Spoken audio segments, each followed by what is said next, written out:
आइए दोस्तों, बात करते हैं क्वाड्रेटिक इक्वेशंस के अंदर में एक बहुत ही जनरल कॉन्सेप्ट के बारे में जिससे आईआईटी के अंदर में क्वेश्चन पूछा जा चुका है। Let us talk about it. तो ये एक सिंपल सी बात लिखी है, consider y is equal to F X is equal to A X square plus B X plus C. हमने एफ एक्स को एक क्वाड्रेटिक माना, और जब व्हेन आई से the word F X is a quadratic तो इट मीन्स क्लियरली कि ए zero नहीं है और ए बी और सी ये सारे के सारे रियल नंबर को बिलोंग कर रहे हैं। तो हमने कोई भी दो नंबर्स के बारे में बात करी, एफ ऑफ पी और एफ ऑफ क्यू, यानी पी और क्यू, जहां पर हम ये कह रहे हैं कि पी और क्यू ये दोनों भी रियल नंबर को बिलोंग कर रहे हैं। पी और क्यू भी क्या कर रहे हैं? दोनों रियल नंबर को बिलोंग कर रहे हैं। और पी को पुट करने पर फंक्शन की वैल्यू नेगेटिव आ रही है और क्यू को पुट करने पर फंक्शन की वैल्यू पॉजिटिव आ रही है। यानी आप इस बात को देख सकते हैं, ये आई एम श्योर आपको समझ आ रही है कि F of P into F of Q क्या आ गया? लेस देन जीरो आ गया, क्योंकि पी पर वैल्यू नेगेटिव और क्यू पर पॉजिटिव, तो दोनों का प्रोडक्ट पर वैल्यू क्या आएगी?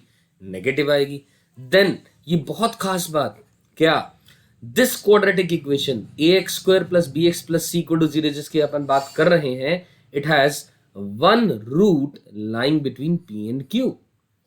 क्या मतलब इस बात का? आइए दोस्तों, इस बात को बहुत अच्छे तरीके से समझते हैं कि अगर ऐसा हो रहा है f of P into F of Q less than zero, तो जो गिवन क्वाड्रेटिक इक्वेशन है उसका एक रूट पी और क्यू के बीच में लाई करेगा। आई एम रिपीटिंग, एक रूट पी और क्यू के बीच में लाई करेगा। ऐसा कैसे? इस बात को समझने के लिए आइए, भैया दो बातें होंगी, या तो ए पॉजिटिव होगा या ए नेगेटिव होगा। अगर ए पॉजिटिव है तो कंफर्म है, हम जानते हैं तीन तरीके के ग्राफ संभव होते हैं। एक पॉसिबिलिटी,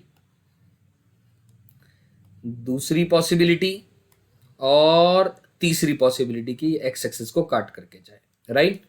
अब अपने आप सोच के देखें, ये वाला ग्राफ पॉसिबल नहीं है क्योंकि यहां पर कहीं पर भी ऐसा पॉइंट नहीं है एक्स एक्सिस के ऊपर जहां पर वैल्यू नेगेटिव आ रही हो फंक्शन की।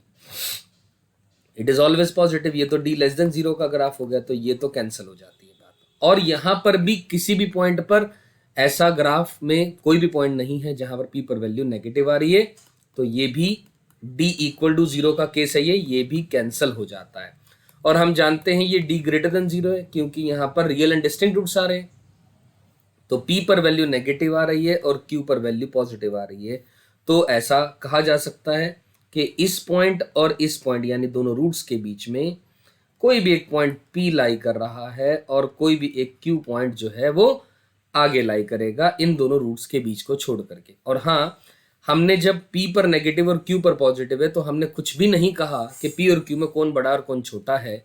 तो ऐसा भी संभव हो सकता था कि q यहां पर आ रहा है क्योंकि इधर भी इस रीजन में और इस रीजन में वैल्यू फंक्शन की निकालें किसी भी x पर तो वो वैल्यू पॉजिटिव आ रही है। तो क्या इससे पता लग रहा है अपने को? इससे साफ साफ एक बात समझ में आ रही है कि p पर वैल्यू नेगेटिव आ रही है और q पर वैल्यू पॉजिटिव आ रही है। अगर ऐसा है तो इसका मतलब कंफर्म हो गया। कंफर्म क्या हो गया? कि one root lies between p and q। ये गारंटी हो गई बात कि एक रूट p और q के बीच में लाई कर रहा है। और दूसरी बात, क्योंकि एक रूट जो p और q के बीच में लाई कर रहा है वो 100% रियल है, तो कंफर्म है बोथ द रूट्स आर क्या है? Real and distinct. वो दोनों क्या है? रियल एंड डिस्टिंक्ट है, क्योंकि एक रूट p और q के बीच में लाई कर रहा है, ये कंफर्म हो गया, और एक रूट p और q के बाहर लाई करेगा, ये भी तय। भाई मान लो q यहां होता तो एक रूट p और q के बीच में ये हो जाता और दूसरा रूट ये रहा कहीं ना कहीं। और अभी p और q के बीच में ये रूट लाई कर रहा है तो दूसरा रूट कहीं ना कहीं ये रहा, तो एक रूट p के बीच में लाई करेगा और एक रूट p और q के बाहर लाई करेगा, क्योंकि मैंने कुछ भी नहीं बोला कि p और q में कौन बड़ा है कौन छोटा है। किसी भी केस में ये बात होल्ड ट्रू करेगी। तो हमने ये बात करी दोस्तों केस नंबर 1 की, जब a पॉजिटिव आया। अब बात करते हैं अगर केस नंबर 2 की, जब a क्या आ जाए, नेगेटिव आ जाए। तो late us talk about it कि अगर a नेगेटिव आएगा तो क्या होगा। तो केस नंबर 2 में अगर हम बात करें कि a अगर नेगेटिव आ रहा है, a नेगेटिव आ रहा है, तो दो तीन बातें फिर दोबारा, या तो ग्राफ ऐसा होगा टच करता हुआ, और या ग्राफ बिल्कुल ना काटेगा ना टच करेगा, और या ग्राफ तीसरा केस ऐसा होगा। तो भैया साफ साफ पता लग रहा है P पर वैल्यू नेगेटिव आ रही है, तो P कहीं ना कहीं यहां पर लाई कर रहा है और Q कहीं ना कहीं यहां लाई कर रहा है, यानी Q lies in this interval and P lies in this interval, यहां से यहां और यहां से यहां। करेक्ट है। तो फिर से P और Q के बीच में एक रूट लाई कर रहा है, तो मतलब D ग्रेटर देन 0 आ रहा है, तो मतलब both the roots are real and distinct. Both the roots are real and distinct. ये बात अपने को 100% समझ में आ गई, तो बस सही है। तो मतलब आज के बाद जब भी ये दिया गया होगा कि F of P into F of Q less than 0, तो इसका मतलब हम ये कंक्लूजन निकाल सकते हैं जो जो भी अभी हमने जनरल कॉन्सेप्ट पढ़ा। तो आइए दोस्तों, इस कॉन्सेप्ट को और बेहतर करने के लिए एक या दो सवाल करते हैं ताकि अंडरस्टैंडिंग इंक्रीज हो। तो this is a wonderful question. Let alpha be a real root of this equation. Alpha क्या है, एक रियल रूट है गिवन इक्वेशन का। इक्वेशन क्या दे रखी है अपने को इक्वेशन दे रखी है A X square plus B X plus C equal to 0, और बीटा दिया हुआ है इस इक्वेशन का root minus A X square plus B X plus C equal to 0। Show that there exist a root gamma. एक root gamma है जो इस इक्वेशन का है and that lie between alpha and beta. तो इस क्वेश्चन को पढ़ करके ये फील आ रही है पी और क्यू वाली, कि पी और क्यू के बीच में एक रूट कोई लाई कर रहा है, तो वही फील आ रही है। तो वहीं से अंदाजा लगा एक्चुअली कि इस क्वेश्चन के अंदर में ये कॉन्सेप्ट हमने, जनरल कॉन्सेप्ट हमने लगाना है। Getting my point. तो आइए दोस्तों, अब इस क्वेश्चन को करने की अप्रोच देखते हैं, एप्लीकेशन देखते हैं। Show that there exist a root gamma of this equation. इसका मतलब इस इक्वेशन के बारे में बात करनी है तो इस इक्वेशन को आप एफ एक्स माने, यानी F of X is equal to A X square divided by 2, A X square divided by 2, और फिर आगे क्या लिखा जा सकता है, A X square divided by 2 plus B X plus C. ये हमने क्या माना, एफ एक्स मान लिया। ठीक है, अब ध्यान से देखें दोस्तों, पहली इक्वेशन का अल्फा एक रूट है तो इसको क्या करेगा, सेटिस्फाई, यानी A alpha square plus B alpha plus C equal to 0। Okay, अगली इक्वेशन का बीटा रूट है तो माइनस का A beta square plus B beta plus C equal to 0। ये भी आ गई अपने पास बात।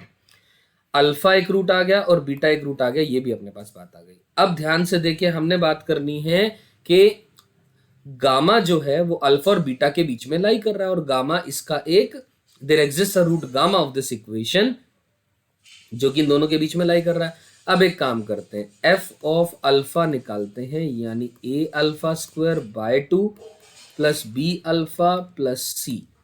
अब ध्यान से देखें दोस्तों, जो बी अल्फा प्लस सी है उसकी वैल्यू में माइनस का ए अल्फा स्क्वायर लिख सकता हूं, यानी F of alpha is A alpha square divided by 2 minus का ए अल्फा स्क्वायर, यानी minus A alpha square divided by 2 F of alpha आ गया।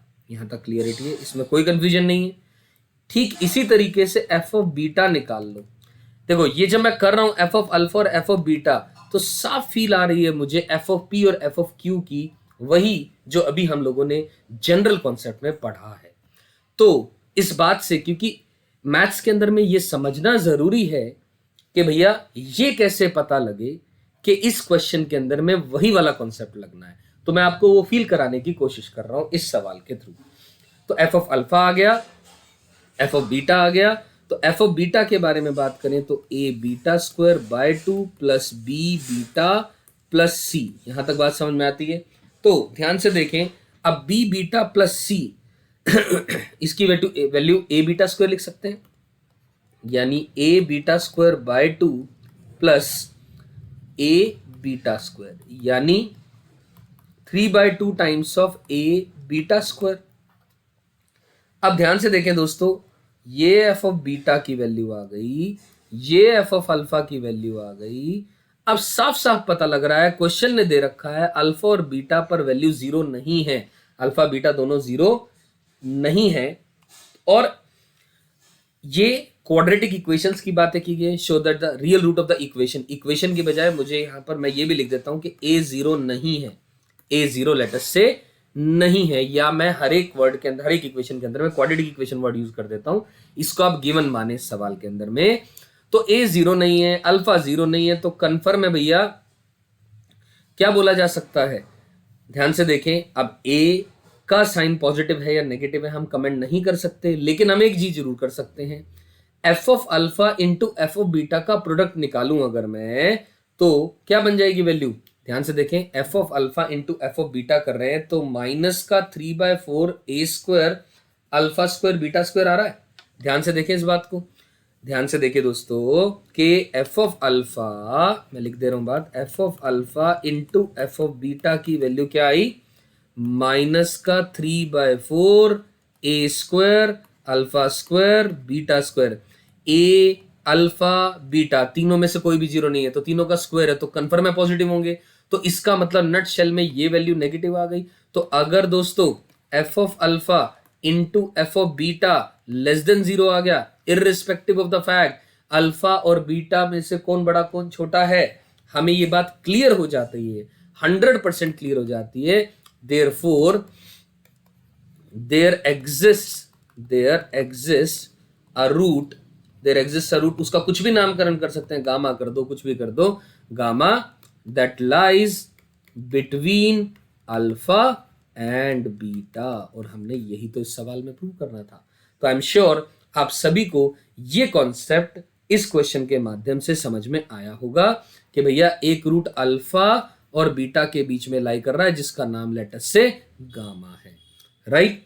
चलिए इसी क्वेश्चन में, इसी कॉन्सेप्ट में एक और सवाल कर लेते हैं।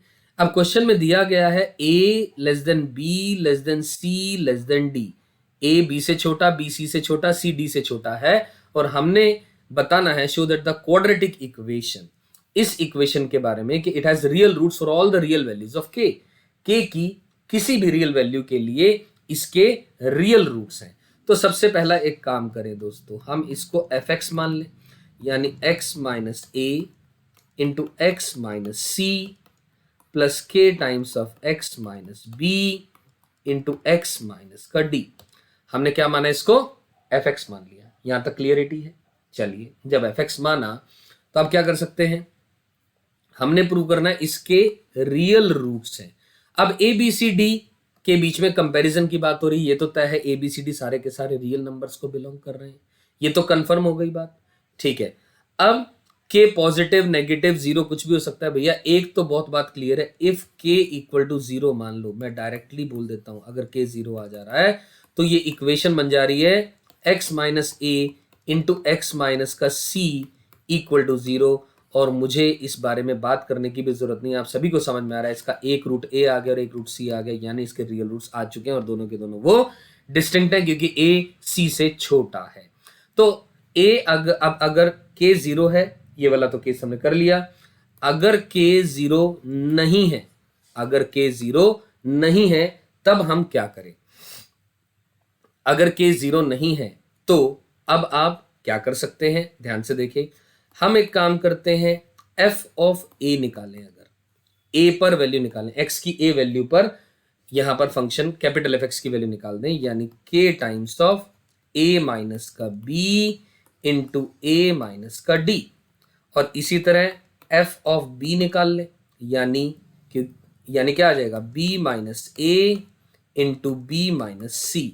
फिर इसी तरह एफ ऑफ सी निकाल लें, तो ये पहला पोर्शन जीरो हो जाएगा, यानी k times of c minus b into c minus D.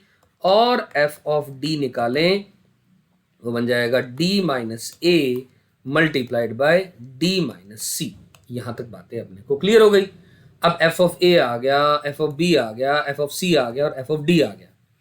अब करना क्या है, अब इसमें भी वही कॉन्सेप्ट इन्वॉल्व है। कैसे पता लगा, ये कैसे पता लगा, अपने आप सोच के देखें दोस्तों।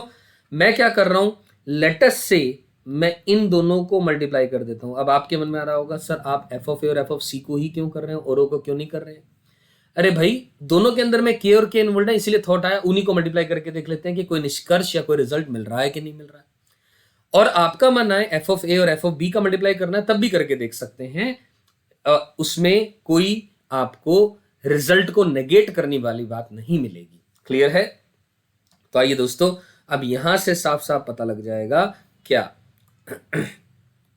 तो f of a into F of c की बात करूं मैं, तो बन जाएगा के स्क्वेयर मल्टीप्लाइड बाय। अब इसको देखो, इतने पोर्शन को, ए माइनस का बी क्या है, नेगेटिव है, ए माइनस का डी क्या है, नेगेटिव है, ए माइनस डी भी नेगेटिव है क्योंकि ए डी से छोटा है। तो मतलब के इंटू ये एक पॉजिटिव नंबर होगा, के इंटू पॉजिटिव। और इसी तरह ये के टाइम्स ऑफ, अब सी माइनस का बी पॉजिटिव है और सी माइनस का डी नेगेटिव है, तो के इंटू नेगेटिव नंबर रहेगा। मतलब के इंटू पॉजिटिव और के इंटू नेगेटिव मल्टीप्लाई करेंगे तो के स्क्वायर इंटू नेगेटिव नंबर बनेगा। और हम ऑलरेडी ये केस के बारे में बात कर रहे हैं, जब के जीरो नहीं है तो कन्फर्म है f of a into F of c क्या आ गया, नेगेटिव आ गया। तो क्या फिर से वही फील आई, हाँ या ना? क्या फिर से वही फील आई? कौन सी? F of a into F of c negative आ रहा है। अगर f of a into F of c negative आ रहा है तो इसका मतलब क्लियर है भैया कि ए और सी के बीच में one root lies, therefore one root lies between A and C. और ठीक इसी तरीके से दोस्तों हम एक और काम कर सकते हैं, F of B into F of D. ध्यान से देखें, बी पर value B minus A positive, B minus C negative, मतलब ये वैल्यू नेगेटिव आ गई। और डी माइनस ए पॉजिटिव और D minus C, D minus A भी पॉजिटिव, डी माइनस सी भी पॉजिटिव, तो ये भी पॉजिटिव आ गया। यानी F of B into F of D की बात करूं, F of B into F of D की बात करूं, वो नेगेटिव आ रहा है। तो देयरफॉर यहां से पता चल रहा है कि one root lies between B and D. तो भैया अब ध्यान से देखो, it has real roots for all the real values of K. हमने के अगर जीरो है तब भी प्रूव कर लिया, के अगर जीरो नहीं है तब भी प्रूव कर लिया कि इसकी रियल रूट्स आएंगे। तो यही कॉन्सेप्ट था इस क्वेश्चन के अंदर में इन्वॉल्व। आई एम श्योर दोस्तों अब आप लोगों को वाया दीज टू क्वेश्चंस ये जनरल कॉन्सेप्ट आपको 100% क्लियरिटी हो जाती है।